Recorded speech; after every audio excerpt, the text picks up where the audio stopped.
die eerste belangrike ding om mekaar se laste te dra.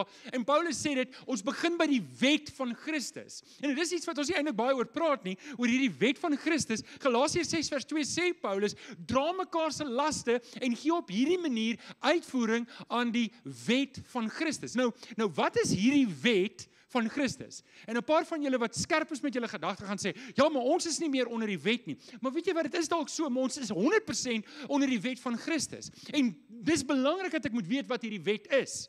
Ek moet verstaan wat hierdie wet is, want anders hoe gaan ek 'n wet onderhou? Hoe gaan ek gehoorsaam daaraan wees as ek nie weet wat dit is nie? So, nou wil ek hê jy moet jou gou-gou jou gedagtes oopmaak. Jy is, as jy sê jy is 'n kind van die Here. Wie van julle sê vanoggend ek is lief vir Jesus? Steek op jou hande. Ek is lief vir die Here. Wie van julle, nou moet jy die ander hand gebruik. Wie van julle sê ek is werklik 'n kind van die Here? Ek is werklik 'n kind van die Here. Hoekom is die hande nou minder? Ek wil net sien. Okay, julle moet pas op, baie, ek hou julle dop, nê? Ek het kameras wat rekord, ek gaan julle kom opcheck. So, hier is die wet, in Johannes 13 vers 34. Weet julle, wat is die probleem met hierdie skerm? In die verlede kan ek net staan en kyk. Nou moet ek 2 tree teruggee om te kan lees wat hier staan.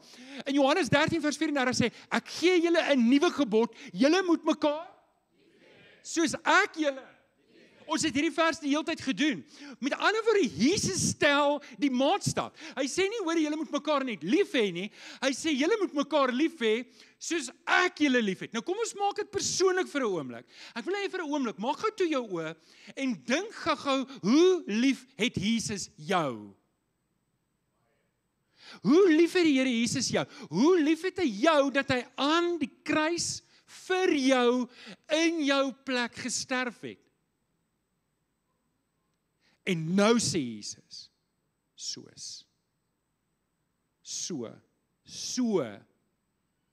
moet jy die een langs jou lief hê.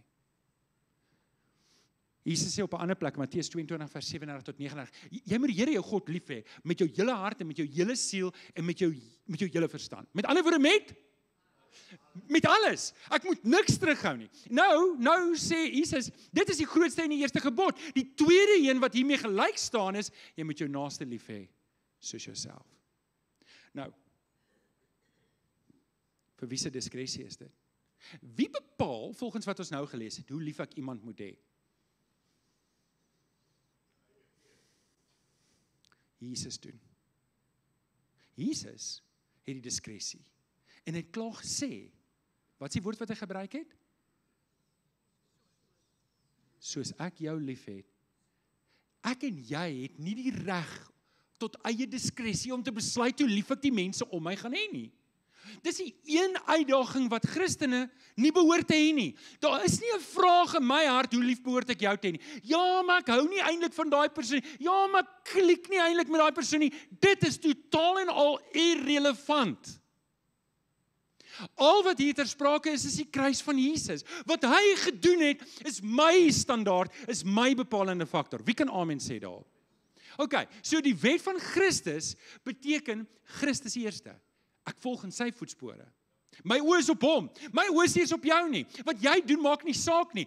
Ek moet jou lief hê want Jesus wil hê ek moet sy liefde, ek moet God se liefde vir jou wys want ek is sy hande en voete. Maak dit sin? As ek dit nie doen nie, dan is ek in die pad van Jesus om mense lief te hê. So Efesiërs 5 vers 10 sê, vra julle voortdurend af of iets vir die Here aanneemlik is. Vra julle self voortdurend af of iets vir die Here aanneemlik is. Ek moet vanoggend vra, Here, is my hart aanneemlik in u teenwoordigheid? My hart, hoe ek voel oor mense, hoe ek dink oor mense, hoe ek optree oor mense, teenoor daai ou wat my so irriteer. Here, is dit aanneemlik vir u? Is dit reg vir u? Is dit reg dat ek so is? Dis hoe dit werk. Hierdie is waar alles begin. Alles begin hierso. Jesus Christus word nou my standaard. Dis my standaard. En dis maklik. Dis 'n besluit wat ek moet neem voor die Here. Ek gaan staan voor die Here en sê, Here, ek is 'n baie slegte standaard. Weet jy hoekom is jy 'n baie slegte standaard? Want jy gaan mense veroordeel wat anders sonde doen as jy. En jy gaan mense jammer kry wat dieselfde sonde doen as jy. Amen? Wie van julle is skuldig daaraan? Jy kry mense jammer wat dieselfde sonde doen as jy, maar ander mense, joe, maar dis sondaars, daai. Is dit nie so nie? Julle is stil vanoggend. Of die klank is te sag, of ek praat te veel waarheid vanoggend. Okay, so Jesus se kruisdood word nou my standaard.